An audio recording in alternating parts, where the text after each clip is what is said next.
नमस्कार, हमारा उत्तराखंड में आप सभी का स्वागत है। मैं हूं आपके साथ सृष्टि शुक्ला। खबरों से पहले नजर डालते हैं इस वक्त की सुर्खियों पर।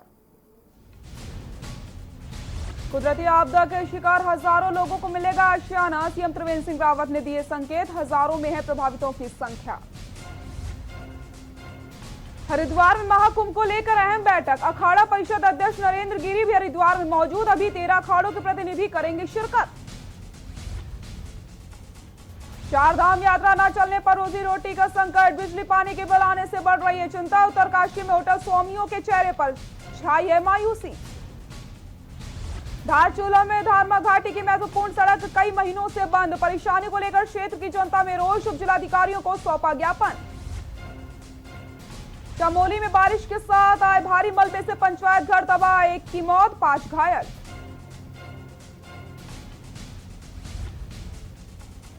लगातार उत्तराखंड में बढ़ रहा है कोरोना का कहर। मंगलवार को 485 नए मरीज सामने आए। 6 की मौत, संक्रमितों की संख्या 16,000 के पार।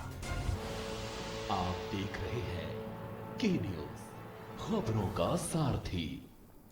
रुक करते हैं खबरों का। त्रिवेंद्र मंत्रिमंडल का 3.5 साल बाद भी विस्तार न होने से अब बीजेपी विधायक भी खुद खाली पड़े 3 पदों भरे जाने की मांग कर रहे हैं। बीजेपी विधायक राजेश शुक्ला का कहना है कि मैंने चुनाव में पूर्व मुख्यमंत्री हरीश रावत को चुनाव में हराया, ऐसे में भी चाहता हूं कि मुझे भी जिम्मेदारी मिले, लेकिन इसका निर्णय पार्टी हाईकमान को लेना है। इस दौरान राजेश शुक्ला ने कहा है कि किसी को भी मंत्री बनाया जाए, लेकिन पदों को खाली ना रखा जाए। यदि मौजूदा समय में भी खाली पड़े 3 पदों को भरा जाए तो अभी भी काफी समय है। आपको बता दें कि भाजपा शासित राज्य हिमाचल और मध्य प्रदेश में कैबिनेट का विस्तार हो चुका है। ऐसे में उत्तराखंड में भी कैबिनेट विस्तार का दबाव बढ़ता चला जा रहा है।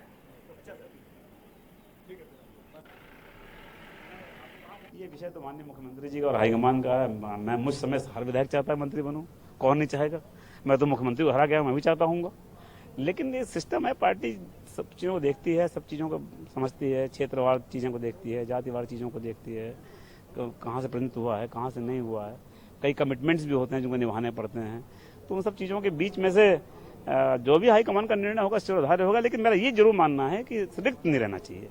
रिक्त रहने की बजाय आप किसी को भी दें, कम से कम 3 लोग आज मंत्री होते तो वो तीनों भी अपनी परफॉर्मेंस देते।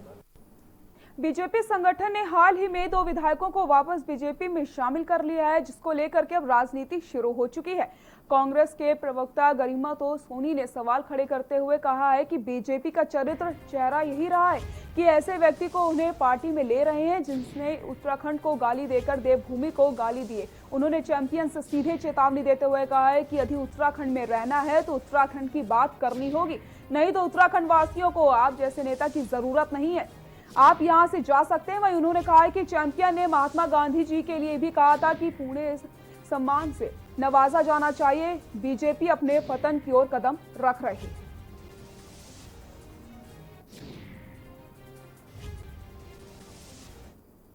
में आया है कि भाजपा अपने विवादित और निष्कासित विधायक को एक बार पुनः आत्मसात और आलिंगनबद्ध करने जा रही है। यह आश्चर्यजनक खबर नहीं है साथियों, क्योंकि भाजपा का चाल चरित्र चेहरा ही यही रहा है।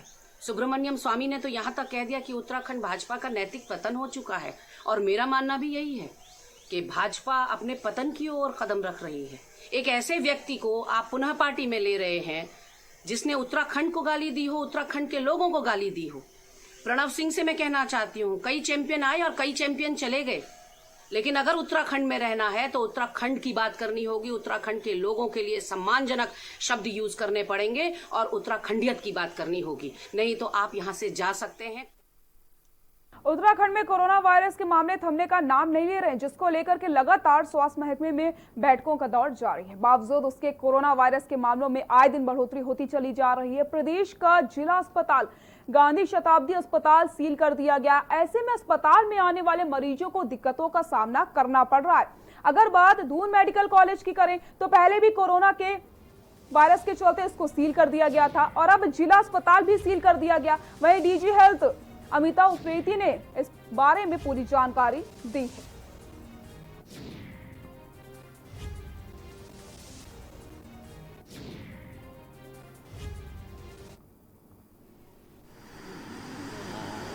शुरू से ही हम युद्ध स्तर पर कार्य कर रहे हैं। अभी भी हम पूरे युद्ध स्तर से ही कार्य कर रहे हैं। जिस तरह से लोग रिटर्नीज बाहर से आए हैं उसके अनुसार जो है पॉजिटिव केसों की संख्या भी काफ़ी बढ़ गई है।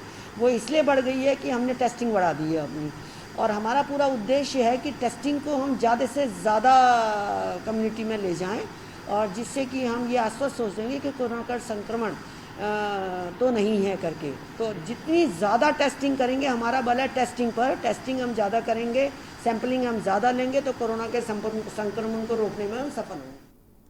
उत्तराखंड में एक बार फिर से मौसम विभाग ने भारी बारिश का अलर्ट जारी कर दिया है। देहरादून स्थित राज्य मौसम केंद्र ने 26 से 28 अगस्त तक राज्य में भारी बारिश की चेतावनी जारी की है। निदेशक मौसम विभाग विक्रम सिंह ने कहा है कि 25 अगस्त को राज्य में हल्की व मध्यम बारिश की संभावना है। इसके साथ ही देहरादून, पिथौरागढ़ व रुद्रप्रयाग में भी भारी बारिश हो सकती है। इसके बाद 26 से 28 अगस्त तक मौसम में बदलाव होगा। इन 3 दिन भारी बारिश की संभावना जताई जा रही है।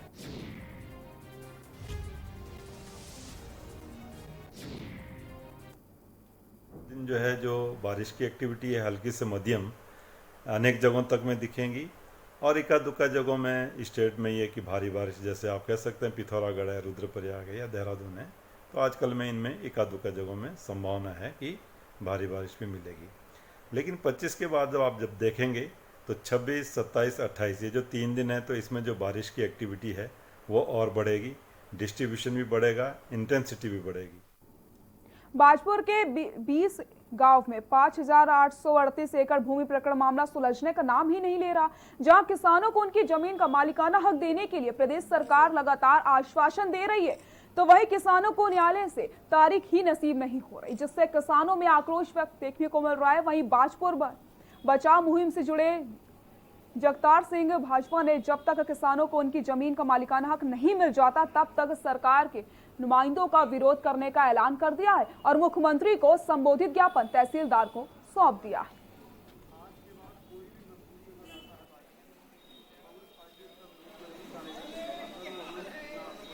आज चल रहा है बाजपुर के 20 गांवों की लगभग 6,000 एकड़ भूमि को जो मालिकाना हक छीनने का प्रयास सरकार कर रही है, उसके संबंध में अनेक बार आश्वासन मुख्यमंत्री, मंत्री न जाने सारे सरकारी नुमाइंदों ने दे दिए। अब ये 25 तारीख का कहा गया था कि 25 तारीख को हल हो जाएगा, और 25 तारीख को भी सिर्फ तारीख मिली। तो हमें लगता है सरकार के जो मन में खोट है, ये किसानों, मजदूरों, व्यापारियों को उनका हक नहीं देना चाहती है। उसके विरोध में कांग्रेस पार्टी ने आज घोषणा की है। नैनीताल पहुंचे कांग्रेस के पूर्व प्रदेश अध्यक्ष किशोर उपाध्याय का कांग्रेसी कार्यकर्ताओं ने जोरदार स्वागत किया है। राज्य अतिथि गृह में पत्रकार वार्ता करते हुए उन्होंने त्रिवेंद्र सरकार को अब तक की सबसे भ्रष्ट सरकार बताते हुए कहा कि वर्तमान सरकार में भाजपा विधायक को बिना कमीशन दिए कोई भी ठेकेदार काम नहीं कर सकता। उन्होंने ई टेंडरिंग को छलावा बताते हुए कहा कि राज्य सरकार ने लोगों के नाक पर जूता कोसा गया।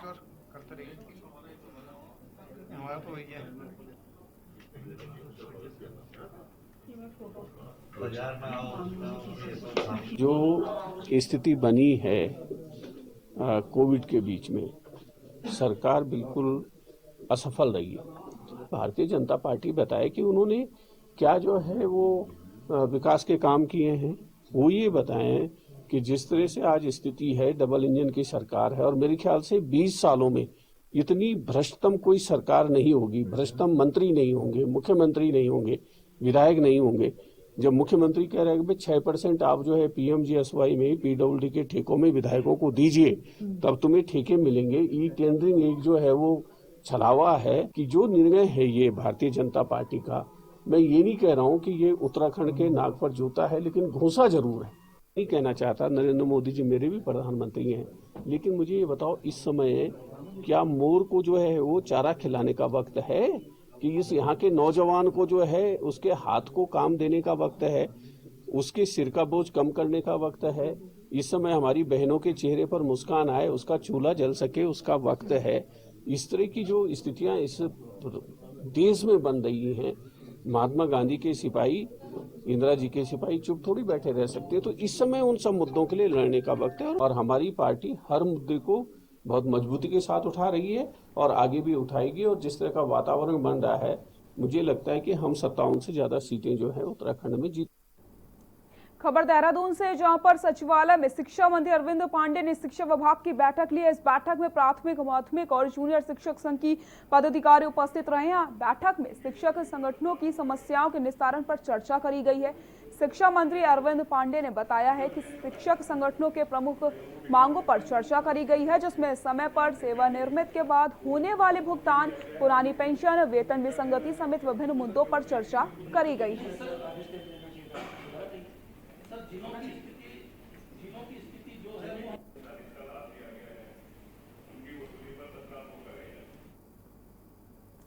एक वर्ष के लंबे इंतजार के बाद 24 अगस्त को उत्तराखंड की कुलदेवी एवं राज्य के दोनों अंचलों कुमाऊं व गढ़वाल को एक सूत्र में पिरोने वाली राजेश्वरी माता नंदा सुनंदा कदली स्वरूप में अपने मायके नैना की नगरी में आ गई हैं। अब वे यहाँ पर बेहद सादगी के साथ एक स्थान पर केवल 5 लोगों की मौजूदगी के नियम का पालन करते हुए अगले 4 दिन तक रहेंगी। नंदा अष्टमी के दिन से नंदा सुनंदा सुंदर मूर्तियों के रूप में अपने भक्तों को, श्रद्धालुओं को दर्शन देकर सबकी मनोकामनाओं को पूरी करेंगी। 28 अगस्त के ससुराल के लिए विदा हो जाएंगी, लेकिन इस बार माता के दर्शन न हो पाने से माता के भक्त निराश जरूर नजर आ रहे हैं।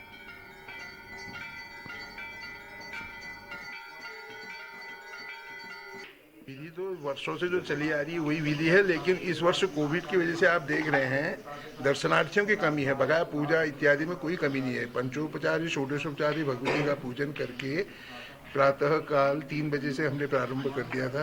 अभी 5:15 बजे महानिराजन हुआ। तत्पश्चात जनता के लिए दर्शन के लिए खोला गया है दरबार, लेकिन जनता लाइव टेलीकास्ट के माध्यम से यूट्यूब और फेसबुक में अपने घरों में ही देख रही है, माँ के दर्शन कर रही है, माँ का आशीर्वाद प्राप्त कर रही है। ऐसा है, माँ की श्रद्धा तो बचपन से ही है, यहीं पैदा हुए हम, तो नैना माई सब कुछ करती है, इसी की वजह से सब कुछ है। नैनीताल में नैना माँ के ही आशीर्वाद से कोई भूखा नहीं मरता, कोई कपड़े के बगैर नहीं मरता है।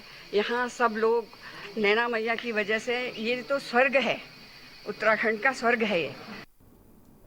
धारमा घाटी के महत्वपूर्ण सड़क जो चाइना बॉर्डर को जोड़ती है, कई महीने बाद भी बंद पड़ी है। इससे हो रही परेशानियों को लेकर क्षेत्र की जनता में रोष देखने को मिल रहा है।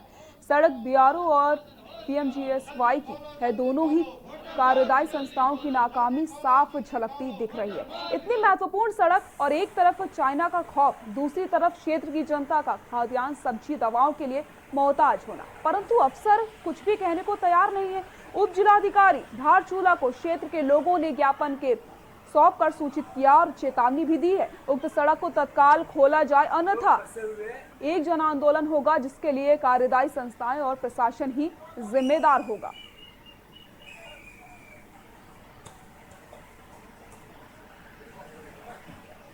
तहसील धारचूला और तहसील बंगापानी में इस साल जो है अत्यधिक अतिवृष्टि होने के कारण जो है जगह जगह रास्ते ब्लॉक हो गए, लोगों के घरों भी टूट रहे हैं, जान माल की भी नुकसान हो रही है। और इस वर्षा से जो है बहुत सारे रोड हमारे जो है बंद हो गए हैं, लेकिन हम उन्हें तेजी से खोल रहे हैं। हमारी जौलजीबी मुंशियारी रोड जो है काफ़ी दिनों से बंद थी, खुल गई है।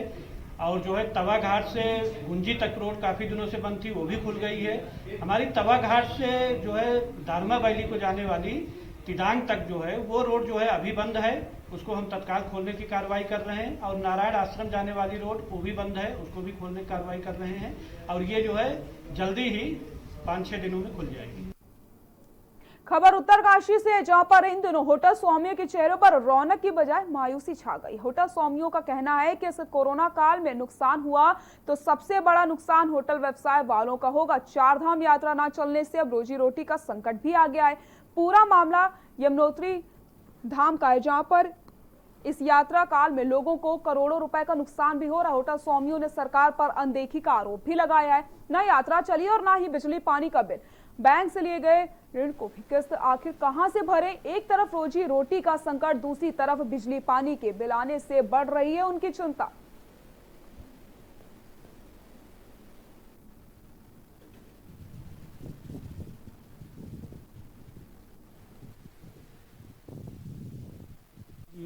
मैं यशवंत रावत यमुनोत्री धाम यमुना घाटी से बोल रहा हूँ। जैसा कि सारा उत्तराखंड जो है पर्यटन व्यवसाय पर जुड़ा हुआ है, पर्यटन व्यवसाय पर सब लोगों की जीविका जो है निर्भर है। और इस कोरोना काल में कोविड-19 के इस दौर में जो है, वैसे तो पूरे देश में महामारी फैल रखी है और हर क्षेत्र में हर आदमी का नुकसान हुआ है, लेकिन इस यमुना घाटी में हम सब लोग जो है यात्रा सीजन पर ही निर्भर थे और हमारा होटल जो है 6 महीने यात्रा सीजन के लिए ही हम लोगों ने पूरा इन्वेस्टमेंट किया हुआ था और इस समय जो है कुछ भी इतना भारी नुकसान हुआ है हम लोगों का और सरकार की तरफ से हम लोगों को अभी तक कोई मदद नहीं मिल पाई है। कुंवर प्रणब सिंह चैंपियन की भाजपा से अनुशासन तोड़ने के बाद निष्कासन के बाद भाजपा में दोबारा शामिल किए जाने पर प्रदेश भर में इसका विरोध शुरू हो चुका है। आप पार्टी ने भाजपा पर आरोप लगाते हुए कहा है, जो व्यक्ति बात बात पर गाली गलौज पर उतारू हो जाते हैं और खुलेआम पार्टियों में तमंचा लहराते हैं, उसे चुनाव जीतने के लिए पार्टी में वापस लेना भाजपा का दोहरा चरित्र दर्शाता है। आम आदमी पार्टी के कार्यकर्ताओं ने विरोध प्रदर्शन करके भाजपा का पुतला फूका। इतना ही नहीं, आपके कार्यकर्ताओं ने भाजपा की कथनी और कथनी पर भी सवाल उठाए हैं। आपको बता दें कि भाजपा ने एक ऐसे विधायक को वापस भाजपा में शामिल किया है जो उत्तराखंड विरोधी है। उन्हें किसी भी दशा में नैनीताल घुसने नहीं दिया जाएगा।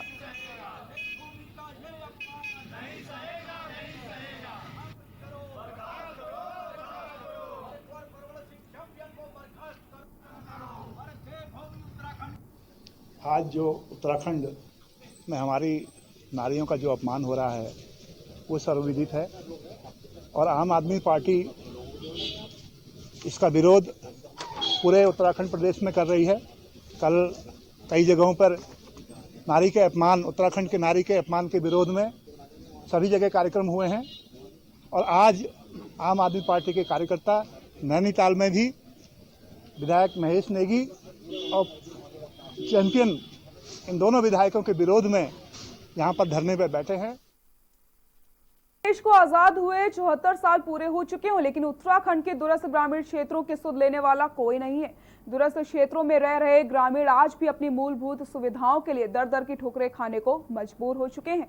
देखिए हमारी खास रिपोर्ट।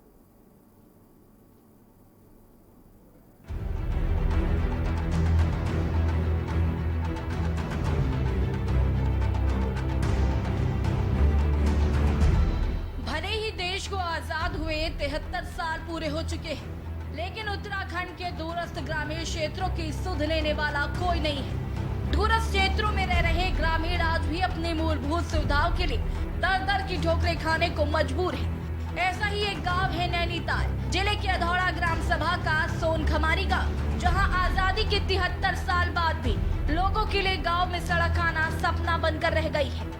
गांव के बुजुर्ग बताते हैं उन्हें अपनी छोटी छोटी जरूरतों को पूरा करने और खेतों में उत्पादित फल सब्जियों को मंडियों तक पहुंचाने के लिए खच्चरों के सहारे हर रोज करीब 10 किलोमीटर पैदल सफर तय कर मोटर मार्ग जाना पड़ता है, जिसके बाद ग्रामीण गाड़ी के द्वारा 12 किलोमीटर दूर नैनीताल पहुंचते हैं। सड़क न होने से स्कूली बच्चों सहित स्वास्थ्य सुविधाओं के लिए जिला मुख्यालय नैनीताल का रुख करना पड़ता है और वहीं अगर किसी बुजुर्ग या गर्भवती महिला को कोई दिक्कत होती है तो डोलियों के माध्यम से जंगल भरे पहाड़ी रास्तों में जान हथेली में लेकर मुख्यमार्ग तक पहुंचाया जाता है। कभी कभी तो आलम ये रहता है कि मरीज रास्ते में ही दम तोड़ देता है। होने के कारण हमारे छोटे छोटे बच्चे हैं, कभी बीमार भी पड़ जाते हैं तो यहाँ से बगड़ 7 किलोमीटर की दूरी पर है, वहाँ हम अकेले नहीं जा पाते। 3-4 बजे से हमें उठना पड़ता है, 2 बजे से हम घर का काम करके जाते हैं रात को, और फिर भी यहाँ से हमको गाड़ी कभी मिलती है कभी नहीं मिलती है।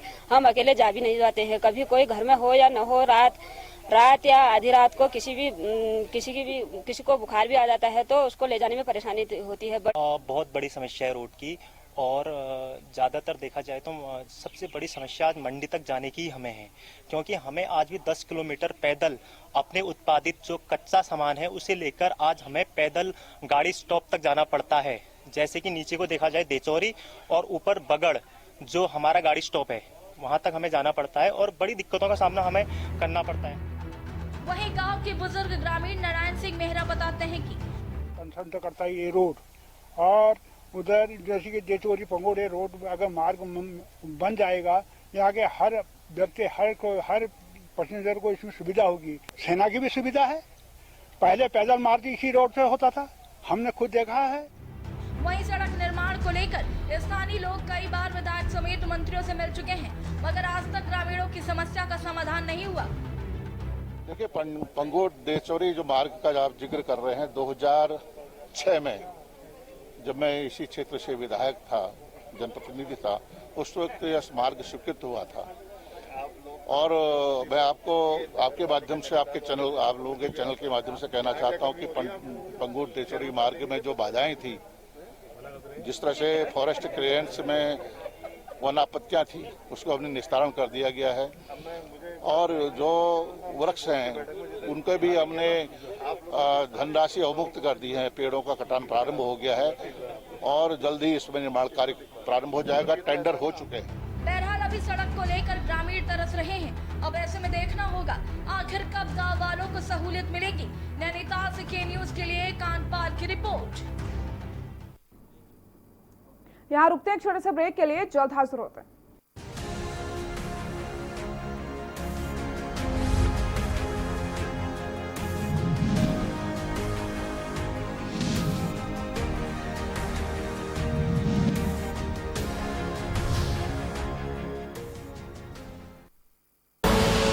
आप देख रहे हैं के न्यूज, खबरों का सारथी।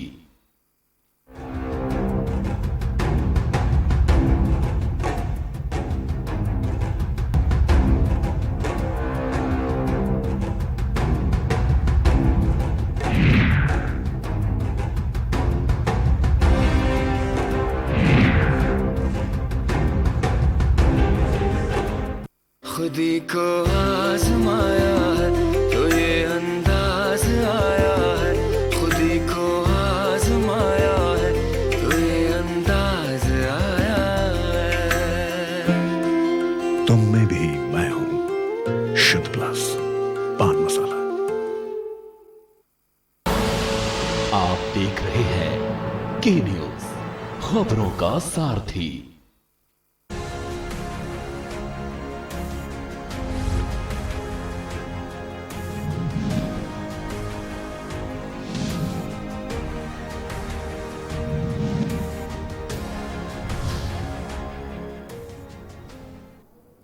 ब्रेक के बाद एक बार फिर से आप सभी का स्वागत है। नेशनल हाईवे के नाम पर कुछ प्राइवेट ठेकेदार ओवरलोड डंपर हाईवे पर बेतहाशा दौड़ा रहे हैं, जिस कारण कई हादसे भी हो चुके हैं। पर स्थानीय पुलिस चौकी व थानों के सामने से ही ये वाहन सरपट दौड़ते नजर आते हैं। रोड की ट्रैफिक इंस्पेक्टर ने मंगलौर थाना क्षेत्र में ऐसे दर्जनों ओवरलोड डंपर दौड़ते हुए देखे तो उन्होंने सभी डंपरों का वजन करवाया और चालान भी काटे। पर वहीं पर सक्रिय खनन माफियाओं ने भी ट्रैफिक इंस्पेक्टर पर दबाव बनाने का प्रयास किया, जिस पर ट्रैफिक इंचार्ज ने सभी ओवरलोडेड वाहनों का वजन करवाया और उनके वजन के मुताबिक चालान काटे गए। आगे में ओवरलोडिंग वाहनों को न चलाने की चेतावनी भी उनकी तरफ से है।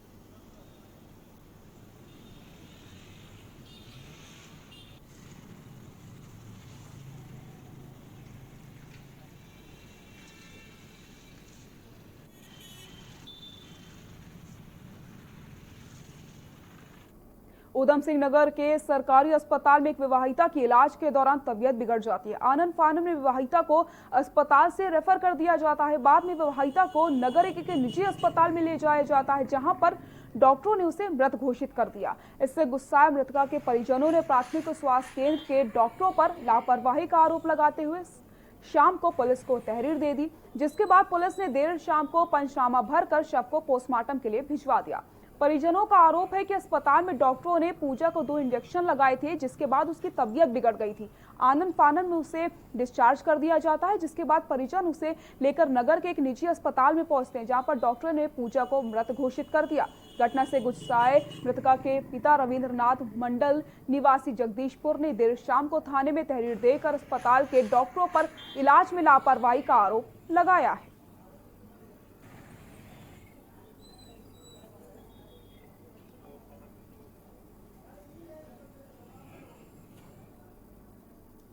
सरोवर नगरी नैनीताल में 26 अगस्त से होने वाले नंदा देवी महोत्सव की तैयारी को लेकर पुलिस प्रशासन ने कमर कस ली है। सुरक्षा के मद्देनजर सीओसीटी विजय थापा के नेतृत्व में डॉग स्क्वाड की टीम ने मेले स्थल का निरीक्षण किया। सुरक्षा व्यवस्था का जायजा लिया गया। मेले के दौरान कोई अप्रिय घटना ना हो पाए, इसको लेकर के पुलिस कंट्रोल रूम में मंदिर और चौराहों पर सीसीटीवी कैमरे से निगरानी रखी जाएगी। साथ ही साथ मेले में एलआईयू व एसओजी टीम को भी लगा दिया गया है। नैनीताल आने वाले वाहनों की सघन चेकिंग की जा रही है। सीओ विजय थापा ने बताया कि शहर में पुलिस बल की तैनाती करने के साथ ही मंदिर परिसर में पूजा स्थल पर महिला कांस्टेबल की तैनाती करी जाएगी।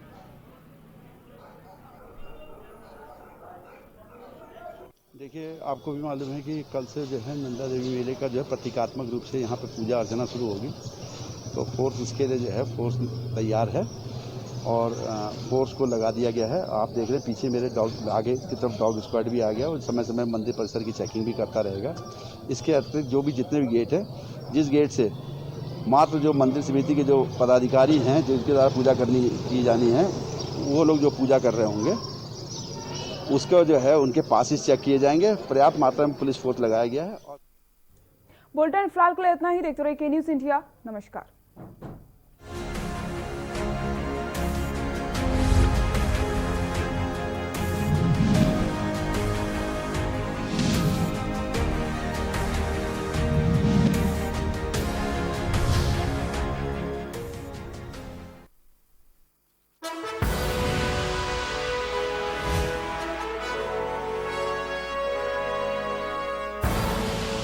आप देख रहे हैं के न्यूज़, खबरों का सारथी।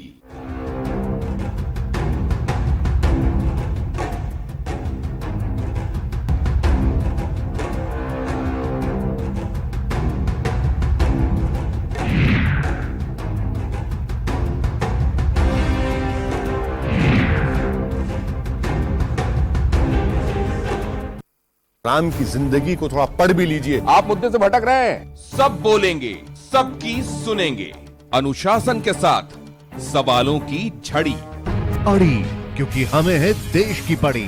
सोमवार से शुक्रवार शाम 6 बजे TV9 भारतवर्ष, अब तो सब देख रहे हैं। खुदी को आजमाया है तो ये अंदाज आया है, खुदी को आजमाया है तो ये अंदाज आया है। तुम में भी मैं हूं, शुद्ध प्लस पान मसाला। GGS Education Group launches 20% discount on academic fee of courses MBA, BBA, BCA, BFSI and GM, D Pharma, B Pharma. Offers best infrastructure, best transport facility, best academic service and best placement service. Register today to avail 20% discount. Call 9971 496 497 or visit the campus Kanpur Lucknow Highway near Unnao. GGS Education Group.